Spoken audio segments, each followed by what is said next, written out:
یہ بلاد شام، یہ سرزمین شام، یہ کیا ہے، اس کے اندر کیا کیا ہونا ہے، حضور پاک صلی اللہ علیہ وسلم کی احادیث کے مطابق کون کون سے واقعات پیش آنے ہیں، تاکہ آج کا مسلمان اور خاص کر کے نوجوان اس کے دل میں سرزمین شام کی محبت اور خاص کر کے مسجد اقصیٰ کی محبت، یہ فلسطین جو ہے یہ شام کے اندر ہی ہے۔ یہ جو سرزمین شام کا لفظ کہا جاتا ہے نا، جس کو انگلش میں لیوانٹ جس کو کہتے ہیں، یہ جب شام کا لفظ قرآن پاک میں جو ہے نا، سبحان الذی اسری بعبدہ لیلا من المسجد الحرام الی المسجد الاقصی الذی بارکنا حولہ، یہ الذی بارکنا حولہ کہ اللہ نے جس کے ارد گرد برکت رکھی، یہ سرزمین شام ہے۔ اور اس شام کے اندر پرانے وقتوں میں فلسطین، آج کا اردن جس کو جارڈن کہا جاتا ہے، آج کا لبنان، آج کا فلسطین ہو گیا، اور مقبوضہ فلسطین جس کو اسرائیل کہا جاتا ہے، یہ سارا وہ خطہ ہے۔ کچھ تو وجہ ہے کہ اس کی برکت، اللہ نے اس خطے میں برکت دی کہ جس کی وجہ سے کتنے سال ہو گئے کہ مسلمانوں کے ساتھ ظلم ہو رہا ہے۔ آخرکار اس خطے کی کوئی وجہ تو ہے۔ اگر آپ کے پاس کبھی وقت ہو تو آپ کبھی علماء کے اس پر بیانات سنیں، خاص کر کے جو قیامت کی نشانیوں کے حوالے سے علماء کے بیان ہیں، جن میں ایک نام حضرت ڈاکٹر اسرار صاحب رحمۃ اللہ علیہ کا بھی ہے۔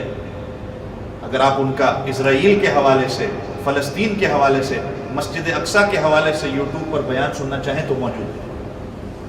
کہ یہ سارا ظلم، یہ بربریت کیوں ہو رہی ہے۔ اس کے پیچھے ایک وجہ ہے، کوئی تو وجہ ہے جس کو یہودی بھی سمجھتے ہیں کہ اللہ نے اس خطے کے اندر برکت کیوں رکھی۔ مسلمانوں کا قبلہ اول حضور پاک صلی اللہ علیہ وسلم کا جہاں سے سفر معراج شروع ہوتا ہے، جہاں پر حضور پاک صلی اللہ علیہ وسلم نے تمام انبیاء کو نماز پڑھائی۔ خیر، ہم اس چوتھے دور میں جو حضور پاک صلی اللہ علیہ وسلم نے فرمایا، ہم اس میں سانس لے رہے ہیں کہ جو ظلم کا دور ہے، جو بربریت کا دور ہے، جو آمریت کا دور ہے، فتنوں کا، فساد کا، عریانی کا، فحاشی کا دور ہے۔ اور حضور پاک صلی اللہ علیہ وسلم نے اس دور کے بارے میں فرمایا کہ یہ دور ایسا ہوگا کہ کافر اس طرح دوسرے کفار کو دعوت دیں گے مسلمانوں کے قتل عام کے لیے، جس طرح ایک بھوکا دوسرے بھوکے کو دعوت دیتا ہے کھانا کھانے کے لیے۔ نبی پاک صلی اللہ علیہ وسلم کا فرمان ہے۔ ایک دوسرے کو بلایا جائے گا جس طرح دسترخوان پہ دعوت دی جاتی ہے کہ ایک بھوکا بھوکے کو کہتا ہے کہ آؤ بھی دسترخوان لگا ہے، کھانا کھا لو۔ آپ صلی اللہ علیہ وسلم نے فرمایا اس طرح مسلمانوں کا قتل عام ہوگا۔ صحابہ نے پوچھا یا رسول اللہ، سب کہتے ہیں صلی اللہ علیہ وسلم، کیا یہ اس وجہ سے ہوگا کہ ہم تعداد میں کم ہوں گے؟ تو آپ صلی اللہ علیہ وسلم نے فرمایا نہیں، وَلَكِنَّكُمْ غُثَاءٌ كَغُثَاءِ السَّيْلِ، جس طرح سمندر کے پانی کی جھاگ ہوتی ہے نا، اس طرح تم تعداد میں ہوگے۔ یہ ہمارے اس چوتھے دور کے بارے میں آپ صلی اللہ علیہ وسلم فرما گئے۔ یہ جو سارا آج فلسطین اسرائیل میں جو بھی ہو رہا ہے، تو آپ صلی اللہ علیہ وسلم نے فرمایا کہ وَلَكِنَّكُمْ غُثَاءٌ كَغُثَاءِ السَّيْلِ،